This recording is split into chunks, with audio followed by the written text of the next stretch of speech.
Good morning, girls. I'm Dr. Kiran Deshwal, Assistant Professor English, BZT Government Girls College, Shapura. Today, we will be doing a story, Roots, composed by Smachuktai. We left our story on page number 59.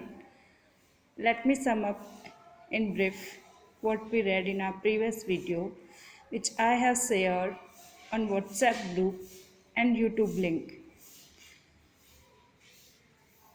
We read that in this story we have two families, Hindu family and Muslim family. Both families are too much connected with each other that they share everything. They are friends, fathers are friends, their sons are friends, daughter in laws are also friends. They share joys and sorrows together. So, we left the story where the writer is describing an incident when someone of the family fell ill, suppose Amma fell ill, and Dr. Sahab came to treat her. The whole family lined up for a checkup because it was a free checkup. So the situation is very funny. There were jokes, there were funny skirmishes. What a nonsense, Dipti Sahib. I will give poison to one or two.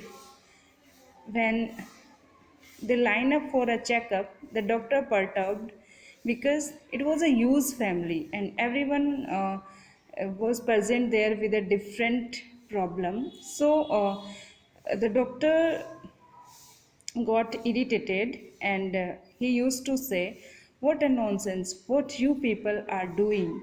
Dipti Sahib, I will give poison to one or two." It was a affectionate rebuke. He was scolding them in affection. "Do you take me for a vet? Do you think I am a veterinary doctor? You are lining up like animals, that you pounce on me like a pack of animals. You have made a group of like animals. You have gathered here like animals. Do you think that I am a veterinary doctor?" So here we have humor in this story. Dr. Saab would go on muttering while examining them. It was a rebuke in affection, as I told you. That's why he went on muttering and examining them. Whenever he came to know that a new baby was expected, whenever there was a delivery in the family, he would explode. The doctor is here for free. You have a doctor in your family, so you have a doctor for free. Procreate as many times as you want. So you give birth to children as many you want and make my life miserable. In this way, you are making my life miserable. This is again a affectionate taunt. But as soon as the labor pain started, but he was a concerned father, he was a concerned doctor. But as soon as the labor pain started, he would pace restlessly between our veranda and his because he was worried about the wellness of the child and the mother. He caused panic with his screams and shouts, rendering it difficult for the neighbors to come. The would be father would be slapped vigorously and castigated for his foolhardiness. So he used to say that it is all your doings. The would be father would be slapped. But as soon as the newborn's cry reached his ears, he would leap from the veranda. It was a moment of joy for him.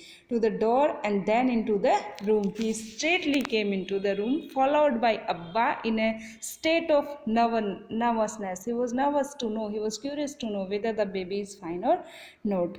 The woman would resent and curse them and then go behind the parda because it was a very private matter. There was privacy, but he was a concerned doctor. He didn't pay attention on ladies warning and things like that. The woman would resent and curse them and then go behind the parda.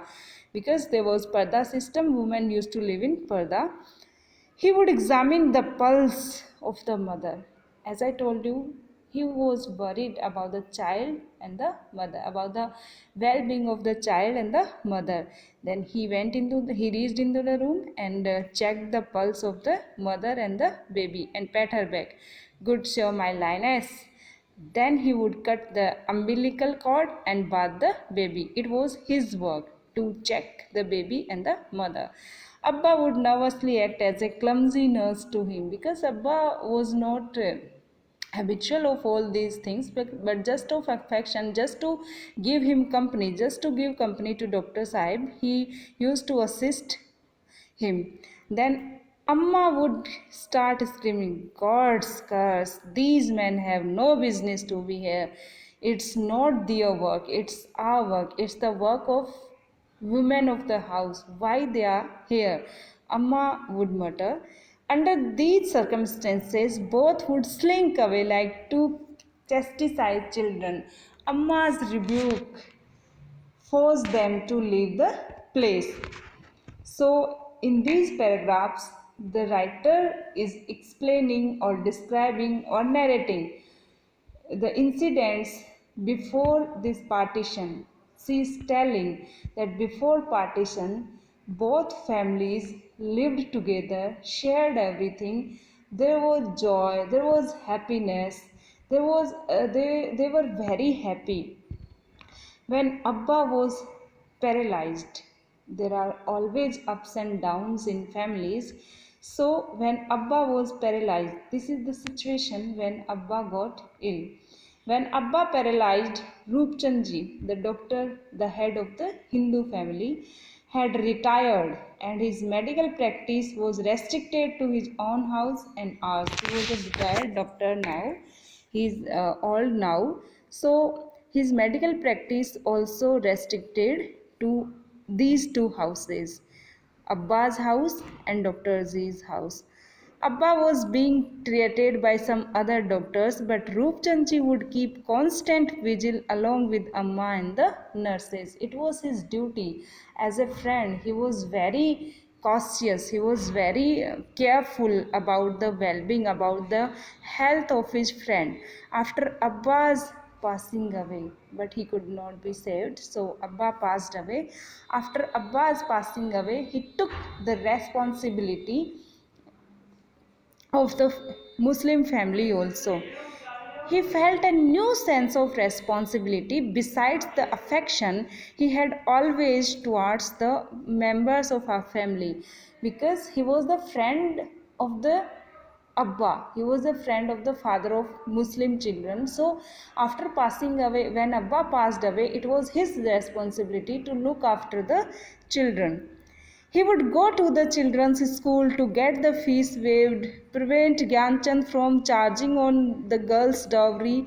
The whole matters, whole issues which Abba used to resolve, which Abba used to tackle. Now Dr. Saab was seeing them, he was taking them. In the house, nothing was done without consulting him, so much so that when it was suggested that the two rooms be added to the western wing of the house, the plan was scrapped at Dr. Saib's instance. He was the head, he was acting like the head of the family of Muslim family. Why don't you build two rooms upstairs instead? You should build two rooms upstairs instead of making them to the western wing of the house, he suggested, and it was acted upon because he was respected as a father. That's why his orders were also followed. Fazan was not ready to opt for science in FA. Dr. Saab thrashed him with his shoes and the issue was resolved. The writer wants to say it's the matter of study, it's the matter of dowry, it's the matter of marriage, it's the matter of construction. Everywhere Dr. Saib's advice and suggestions were followed. He was acting as the father of Muslim family.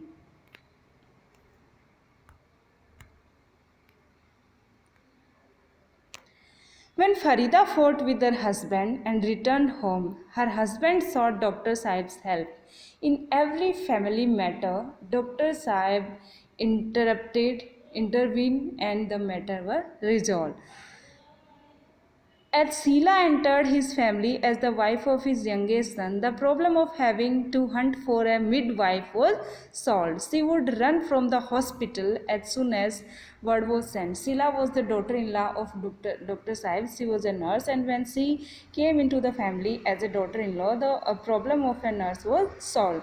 She would run from the hospital as soon as word was sent, forget about charging a fee. She would present the baby with a cap and a kurta on the sixth day. It was a Hindu tradition to gift a baby with cap and kurta, newborn baby. But today, now, the situation is different. Now, there is a breach in their relationship. The relationship which was steady, which was prospering from last year for so many years, now there is a breach. Partition brought a breach in this affectionate relationship. But today, when Chabba returned after the fight, he was fated as a crusader, a Mard-e Ghazi, having won a battle. Muslim family is thinking that as if he has won a battle. Everyone asked him about his daring acts. The family members were asking him how he had done all that in detail. Only Amma was mute because she she was sad to see that what is happening. My children and the children of Hindu family who have lived a life together, who have shared everything, why they are fighting now? Why there is mistrust in their hearts now? So Amma was mute because she could see that what is happening. The edifice is shaking. The roots are shaking. The roots of affection are shaking. As she had been from the 50th of August when the tricolor was hoisted on the roof of Dr. Sahib's house and the Muslim League flag on ours.